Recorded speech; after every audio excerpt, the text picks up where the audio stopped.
خلق الإنسان علمه البيان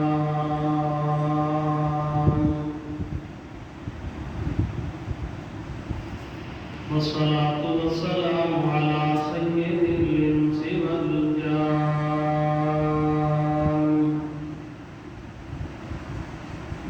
وعلى آله وأصحابه الذين عليهم الرضوان.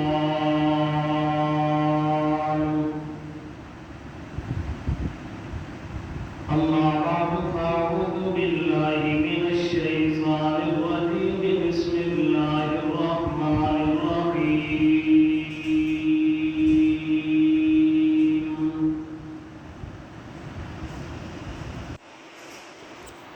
ولولا فضل الله عليكم ورحمته في الدنيا والآخرة لمسكم فيما أخذتم فيه عذاب عظيم.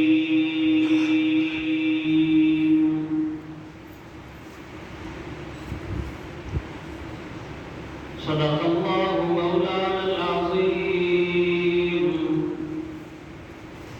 وبلغنا رسوله النبي الأمي الكريم ونحن على ذلك لمن الشاهدين والشاكرين والحمد لله رب العالمين.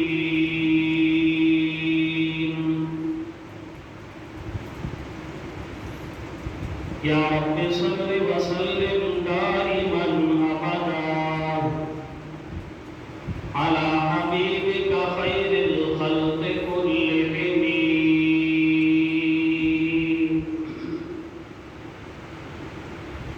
انتہائی محترم و مکرم بزرگوں، دوستوں، نوجوان بھائیوں، السلام علیکم ورحمۃ اللہ وبرکاتہ. آپ حضرات کے سامنے سورۃ النور 18 پارہ اور سورۃ النور کی آیت نمبر 14 کی تلاوت کرنے کی سعادت حاصل کی ہے. خداوند قدوس کی بارگاہ عالی میں دعا ہے، التجا ہے، پیش خدا ہے کہ پروردگار عالی مجھے قرآن و سنت کے مطابق صحیح حق اور سچ کہہ سکنے کی توفیق نصیب فرمائے. پھر مجھے بھی اور آپ کو بھی پروردگار عالی قرآن و سنت کے مطابق عقیدہ اور عمل بنانے کی توفیق نصیب فرمائے. رسول کریم صلی اللہ علیہ وسلم غزوہ بنی مصطلق سے واپس آ رہے تھے. ایک جگہ پہ پڑاؤ ڈالا.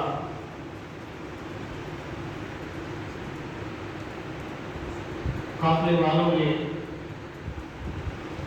قضائے حاجت کیا. ام المومنین سیدہ عائشہ صدیقہ رضی اللہ تعالی عنہ بھی قضائے حاجت کے لیے کجاوے سے اتر کر دور تشریف لے گئی. قضائے حاجت کے بعد جب دیکھا تو ان کا اپنا ہار نہیں تھا. پریشانی ہوئی اور تلاش کرنے میں مصروف ہو گئی. واپس آئی تو قافلہ نکل چکا تھا. مزید پریشانی بڑھ گئی. تو بندہ جب پریشان ہوتا ہے تو اپنے اوپر چادر تان کے لیٹ جاتا ہے اور بسا اوقات تو موت کا انتظار کرنے لگتا ہے. یہی عالم تھا. لیٹی اور کچھ دیر کے لیے نیند سی آ گئی. پیچھے حضرت صفوان رضی اللہ تعالی عنہ آ رہے تھے. کیونکہ نبی علیہ السلام کے سفر کرنے کا طریقہ یہی تھا کہ آپ ایک آدمی کو آگے بھیجتے، ایک کو پیچھے چھوڑتے، تاکہ آگے جو آدمی چل رہا ہے وہ دیکھتا جائے کس جگہ پر پڑاؤ ڈالنا ہے، پیچھے والا آدمی اس کا یہ کام ہوتا تھا کہ وہ دیکھتا ہے قافلے والے نے جس جگہ پڑاؤ کیا ہے اگر ان کی کوئی ضرورت کی چیز وہاں رہ گئی ہو سامان سفر میں سے تو وہ اس کو اٹھا کے لے آئے۔ حضرت صفوان جب اس جگہ پہ پہنچے تو انہوں نے دیکھا کہ کوئی آدمی سویا ہوا ہے چادر تان کے۔ قریب آئے تو ان کو پہچان ہو گئی یہ تو ام المومنین حضرت عائشہ صدیقہ رضی اللہ تعالی عنہا ہے، کیونکہ پردے کا حکم نازل ہونے سے پہلے انہوں نے دیکھا ہوا تھا۔ تو فوراً آگے بڑھے اور اپنی اونٹنی کو بٹھایا اور اشارہ کیا کہ وہ اوپر سوار ہو جائیں۔ تو ام المومنین سیدہ عائشہ صدیقہ رضی اللہ تعالی عنہا اونٹ پر سوار ہوئی اور پھر چل پڑے۔ صبح کا وقت ہوا تو کجاوے کو جب دیکھا گیا نبی علیہ الصلوۃ والسلام کی سواری کو ان میں ام المومنین نہیں تھی۔ قافلہ مدینے میں پہنچ چکا تھا۔ عبداللہ بن ابی رئیس المنافقین جو تھا اس کو باتیں کرنے کا موقع ملا۔ اسی پریشانی کے عالم میں نبی علیہ الصلوۃ والسلام بھی اور صحابہ بھی مدینہ میں موجود تھے کہ اچانک حضرت صفوان رضی اللہ تعالیٰ عنہ تشریف لے آئے۔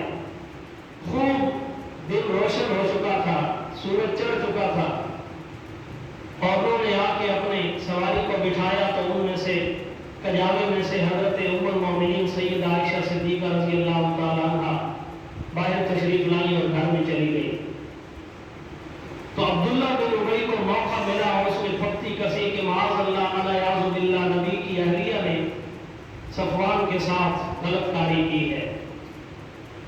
تہمت لگ گئی۔ ام المومنین کو خبر ہی نہیں تھی۔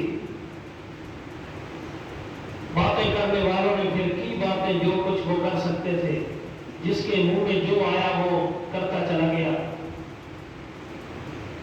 سبحان اللہ۔ سیدہ عائشہ صدیقہ رضی اللہ تعالیٰ عنہ نے بھی محسوس کیا کہ رسول اللہ کا انداز میرے ساتھ پہلے جیسا نہیں ہے، اختصار کر رہا ہوں۔ انہوں نے خود اپنا یہ واقعہ بیان کیا، احادیث کی کتابوں میں موجود ہے۔ قضائے حاجت کے لیے نکلی، خادمہ ساتھ تھی، ٹھوکر لگی تو خادمہ کہنے لگی کیسا مسکا کی ناک خاک آلود ہو، وہ تباہ و برباد ہو۔ تو ام المومنین نے اس کو کہا میاں مسکا کو گالیاں کیوں دے رہی ہو، اس کو برا بھلا کیوں کہتی ہو، اس کا کیا قصور ہے؟ تو پھر اس نے بتلایا کہ آپ پر جن لوگوں نے تہمت لگائی ہے ان کے پراپیگنڈے کا مسکا بھی نشانہ بن چکا ہے اور وہ بھی ان کے باتوں میں آ گیا ہے۔ میرے اوپر تہمت لگی، کس نے لگائی، کب ہوا یہ واقعہ، کیوں ہوا؟ کیونکہ عالم الغیب کون ہے؟ اللہ۔ پھر انہوں نے ساری ڈیٹیل بتلائی کہ آپ جب پیچھے رہ گئی تھی قافلے سے، آپ لیٹ واپس آئی حضرت صفوان کے ساتھ، تو اس وقت کافروں اور منافقین نے یہ بات پھیلا دی تھی کہ آپ نے یہ کام کیا ہے۔ اس وقت سے آپ کے اوپر تہمت لگی اور اب تک مدینے کی گلیوں میں یہ باتیں ہو رہی ہیں۔ پھر تو کیا قیامت ٹوٹی۔ سیدہ نے نبی علیہ السلام سے اجازت لی اور اپنے والد کے گھر تشریف لے گئی۔ یہ وہی قصہ ہے سورۃ النور میں اللہ تعالیٰ نے پھر صحابہ کرام کو بھی جھنجھوڑا اور بڑے عجیب انداز سے جھنجھوڑا۔ سبحان اللہ۔ نبی علیہ السلام کبھی ایک صحابی سے مشورہ کرتے، کبھی دوسرے صحابی سے مشورہ کرتے، کبھی تیسرے سے کہ آپ اس کے بارے میں کیا رائے دیتے ہو۔ تقریباً تمام صحابہ کرام نے نبی علیہ السلام کو یہی رائے دی، یا رسول اللہ عائشہ ایسی عورت نہیں ہے، وہ ایسا کام نہیں کر سکتی، اور حضرت عمر نے تو حل کر دی۔ حضرت عمر فاروق رضی اللہ تعالیٰ عنہ فرمانے لگے یا رسول اللہ، جو پروردگار آپ کے جسد اطہر کے اوپر گندی مکھی بیٹھنا گوارا نہیں کرتا، وہ رب آپ کے بستر پہ گندی عورت کیسے گوارا کر سکتا ہے؟ میں عمر کا ایمان یہ گواہی کبھی نہیں دے سکتا کہ عائشہ نے ایسا کام کیا ہے۔ میں ہمیشہ اس بات کی گواہی دوں گا کہ عائشہ پاک، طیبہ، طاہرہ اور متقی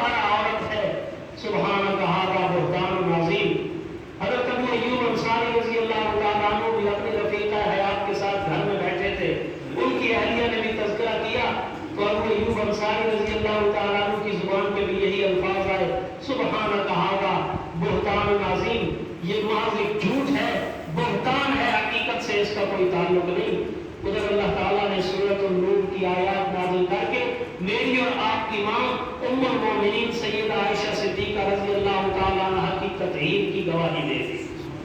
یہ وہی قصہ ہے، اور اس میں جو موضوع میں آج چھیڑ رہا ہوں ذرا اس کو دیکھیے۔ اللہ تعالیٰ نے صحابہ کو بھی جھنجھوڑا، خبردار کس کے باتیں ہو رہی ہیں اور تم خاموش بیٹھے ہو۔ آیت نمبر 14 ہے، اور اس سے پہلے بھی اللہ تعالیٰ صحابہ کو جھنجھوڑتے آئے، لیکن یہاں پر بڑا عجیب اللہ تعالیٰ نے دھمکی کے انداز میں صحابہ کو تنبیہ کی۔ فرمایا وَلَوْلَا فَضْلُ اللَّهِ عَلَيْكُمْ وَرَحْمَتُهُ فِي الدُّنْيَا وَالْآخِرَةِ لَمَسَّكُمْ فِي مَا أَخَذْتُمْ فِيهِ عَذَابٌ عَظِيمٌ۔ آیت نمبر 14 سورۃ النور 18واں پارہ ہے۔ اللہ رب العزت فرماتے ہیں، او میرے نبی کے صحابہ، تم نے تو دن رات دیدار کیا ہے رسول مکرم صلی اللہ علیہ وسلم کا، آپ کے گھرانے کی سیرت سے بھی بخوبی واقف ہو، اور تمہیں اس بات کا بھی بخوبی علم ہے عائشہ کون ہے، کس کی بیوی ہے، کس کی بیٹی ہے، اس کی کیا شان ہے، جس کے دوپٹے کو بدر میں اسلامی پرچم بنا کے لہرایا گیا۔ یہ عائشہ وہ ہے جس کے علم کی وجہ سے پوری امت کو نفع پہنچا ہے۔ دو عورتیں جن کے علم کی وجہ سے پوری امت کو علمی فائدہ پہنچا ہے، ایک ام المومنین حضرت سلمہ رضی اللہ تعالیٰ عنہ، ان کی وجہ سے بھی امت کے علم میں اضافہ ہوا، اور نصف علم پہنچا ہے ام المومنین سیدہ عائشہ کی وجہ سے۔ یہ گھر کی رازدار ہے، نبی علیہ الصلوۃ والسلام کی سب سے زیادہ احادیث نقل کرنے والی محدثہ، مفسرہ، طیبہ، طاہرہ، مطہرہ، پاکیزہ ترین کائنات کی عورت یہ ام المومنین سیدہ عائشہ صدیقہ رضی اللہ تعالیٰ عنہا ہے۔ اللہ جھنجھوڑ کے صحابہ کو کہہ رہے ہیں، جب یہ باتیں ہو رہی تھی تم نے کیوں نہیں یہ کہا کہ یہ بہتان ہے، تم نے کیوں نہیں یہ کہا کہ ہمارا گمان تو ان کے بارے میں بہتر ہے، ہمارا خیال تو صاف ہے، ہم عائشہ کے اوپر کسی قسم کی بات نہیں کر سکتے۔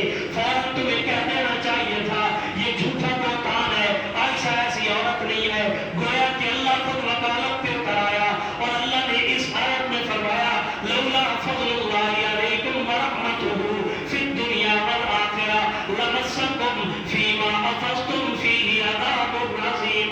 اللہ فرمانا چاہتے ہیں اگر میرا فضل نہ ہوتا، اگر میری رحمت نہ ہوتی، اگر میری مہربانی نہ ہوتی، اگر میری شفقت نہ ہوتی، تو پھر کیا ہوتا؟ وہی ہوتا جو آج تک نہ ہوا تھا۔ لولا فضل اللہ علیکم ورحمتہ فی الدنیا والآخرہ لمسکم فیما اخذتم فیہ عذاب عظیم۔ اللہ فرما رہے تھے اے کائنات کے لوگوں، اگر میری مہربانی نہ ہوتی، تم ہو میرے نبی کے صحابہ ہونے کی وجہ سے بچ گئے ہو، تمہارے اوپر میری رحمت بھی ہے، تمہارے اوپر میرے فضل بھی ہے۔ ہم نے چونکہ فیصلہ کر رکھا ہے جو میرے نبی کے حلقہ آباد میں آتا جائے گا ہماری طرف سے رحمتیں پاتا جائے گا، فضل حاصل کرتا جائے گا۔ اگر میں نے اپنے کارخانہ قدرت سے اپنے لوح محفوظ پر یہ باتیں لکھ نہ دی ہوتی تو عائشہ پر تہمت کی وجہ سے تمہیں ہم سخت قسم کے عذاب میں مبتلا کر دیتے۔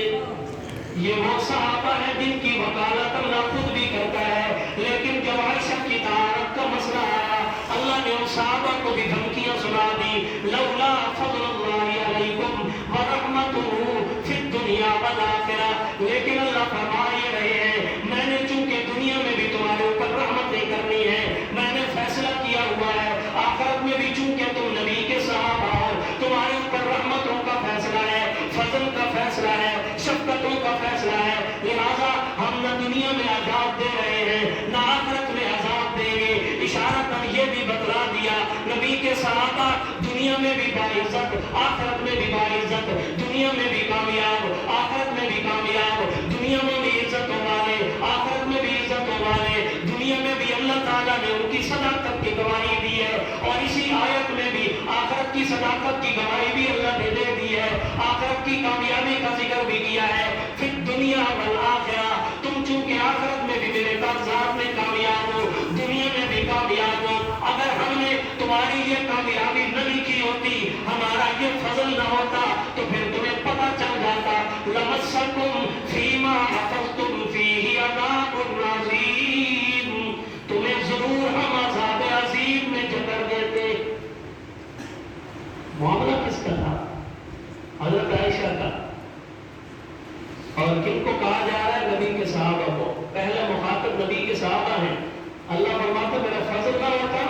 تو یہ بات تمہاری اتنی بڑی تھی اور اتنی بڑی تہمت اور اتنا بڑا جرم تھا کہ میں تمہیں دنیا آخرت میں عذاب میں مبتلا کرتا، لیکن میں نے نہیں کیا کیونکہ ہم لکھ چکے ہیں جو میرے نبی کے حلقہ احباب پہ آ گئے۔ سبحان اللہ۔ اصحاب بدر کے بارے میں تو نبی علیہ السلام نے فرمایا، بخاری کتاب المغازی میں حدیث موجود ہے، ان اللہ قد اطلع علی آل بدر، اللہ تعالیٰ نے اہل بدر کو جھانک کے دیکھا اور اعلان کیا، اعملوا ما شئتم قد غفرت لکم، آج کے بعد جتنے گناہ کرتے جاؤ گے میں رب تمہاری مغفرت کا اعلان آج سے ہی کر رہا ہوں، کیونکہ تم بدری صحابہ ہو، مشکل وقت میں ساتھ دیا تم نے رسول اللہ کا، اللہ خود وکالت میں اترا ہوا ہے، اور اللہ نے وکالت کیوں کی ہے؟ یہ نبی کا حرم ہے اور نبی کے دشمن نے پہلا حملہ کیا ہی نبی کی عزت کے اوپر ہے۔ آج بھی گھوڑے کا پجاری اس کو تکلیف ہے تو اسی ام المؤمنین سے کبھی کہتا ہے یہ تہمت والا واقعہ سچا تھا، کبھی کہتا ہے معاذ اللہ 9 سال کی عمر میں شادی ہو کے آ گئی۔ مسلمانوں تحقیق کیا کرو، اپنے عقائد کو سنوارو۔ یہ 9 سال والی روایت بھی رافضیوں کی گھڑی ہوئی ہے، یہ شیعہ حضرات کی گھڑی ہوئی بات ہے، مسلمانوں کا قول نہیں ہے۔ ام المؤمنین عاقلہ بالغہ تھی جس وقت رسول اللہ کی عقد میں آئی۔ یہ رافضی حملہ اس لیے کرتا ہے تاکہ نبی کے گھرانے پہ جب ہم حملہ کریں گے اہل بیت کو اس طرح ہم نشانہ بنائیں گے، ان کی پکڑیاں اچھالیں گے، ان کی عزت کو داغدار کرنے کی کوشش کریں گے تو لوگوں کو یہ کہنے کا موقع مل جائے گا جس کے گھرانے کا یہ حال ہو۔ معاذ اللہ، یہ کافروں کی چلائی ہوئی باتیں ہیں، مسلمانوں کا قول نہیں ہے۔ اور ہمارے اردو دان بھی بس لکیر کے فقیر، جس طرح کسی نے ایک روایت بھر دی اسی مکھی پہ مکھی مارتے چلے گئے اور اسی طرح لکھتے گئے۔ 9 سال والی روایت بالکل بکواس ہے، بات سمجھو۔ اور میں اس پہ کتابیں بھی پیش کر سکتا ہوں، حوالے بھی دے سکتا ہوں، اور آپ کو معلوم ہونا چاہیے سن 92 میں ناول چھپتا تھا لاہور سے، انہی لوگوں کا جن کو نبی کی اہل بیت اچھی نہیں لگتی، اور عائشہ کے ساتھ بغض کی 2 وجہ ہیں۔ ایک، قرآن کی سب سے بڑی مفسرہ عائشہ صدیقہ رضی اللہ تعالیٰ عنہا، نعرہ تکبیر، سیدہ صدیقہ عائشہ صدیقہ طاہرہ، قرآن کی سب سے بڑی مفسرہ صحابہ میں سیدہ عائشہ صدیقہ رضی اللہ تعالیٰ عنہا۔ اور دوسرا بغض کی وجہ حضرت عائشہ سے ان لوگوں کو یہ ہے کہ اس عائشہ کی وجہ سے نصف دین امت تک پہنچا ہے۔ حضرت امیر معاویہ سے بغض کی کیا وجہ ہے؟ ان سے وجہ بھی یہی ہے کہ اس نے پوری دنیا کے اوپر اسلامی پرچم لہرایا ہے۔ 64 لاکھ مربع میل پہ اسلامی پرچم لہرانے والا نبی کا یہ صحابی حضرت امیر المومنین حضرت امیر معاویہ رضی اللہ تعالیٰ عنہ، اسی وجہ سے تو درد ہے کافر کو، رافضی کو یہی تو تکلیف ہے، اس کو برداشت کبھی نہیں ہوتا۔ ایران فتح کرنے والا کون تھا؟ امیر شام کون تھا؟ تو ان کو یہی تکلیف ہے، اس کو اتنی عزتیں ملی، اسی کو داغدار کرو، باقی صحابہ پہ حملہ کرنا آسان ہو جائے گا۔ نبی کے گھر پہ حملہ کرو، بقیہ لوگوں پہ باتیں کرنا آسان ہو جائے گی۔ تو اس طرح کے بکواس انہوں نے شروع کیے۔ ناول وہ جو میں کہہ رہا تھا اس میں لکھا گیا، مسلمانوں ہاتھ باندھ کے کہتا ہوں، گستاخیاں کس طرح کی گئی، اور اب تو یہ لوگ بالکل نکھر کے سامنے آ گئے۔ انہوں نے لکھا یہ عائشہ معاذ اللہ علیہ باللہ نقل کفر نباشت، اللہ معاف فرمائے، آپ کی معلومات کے لیے کہہ رہا ہوں اور اس لیے کہہ رہا ہوں تاکہ آپ کو ان کی خواصتیں معلوم ہو سکے۔ انہوں نے لکھا یہ کوئی شریف عورت نہیں تھی، ایسا معلوم ہوتا یہ تو امریکن لیڈی تھی۔ 9 سال کی عمر میں شادی کی عمر ہوتی ہے؟ ہم یوں ہی نہیں کہتے، بہت کچھ دھندے کیے گئے نبی کے صحابہ کو بدنام کرنے کے لیے۔ تو 9 سال والی روایت بالکل غلط ہے، 17 سال یا 18 سال عمر بنتی ہے صحیح روایت کے مطابق، بخاری کی روایت کے مطابق، جس وقت وہ رسول اللہ کے عقد میں آئی اور نبی علیہ السلام کے گھر میں تشریف لائی۔ حضرت ام المومنین سیدہ عائشہ صدیقہ رضی اللہ تعالیٰ عنہا، اللہ تعالیٰ نے وکالت کی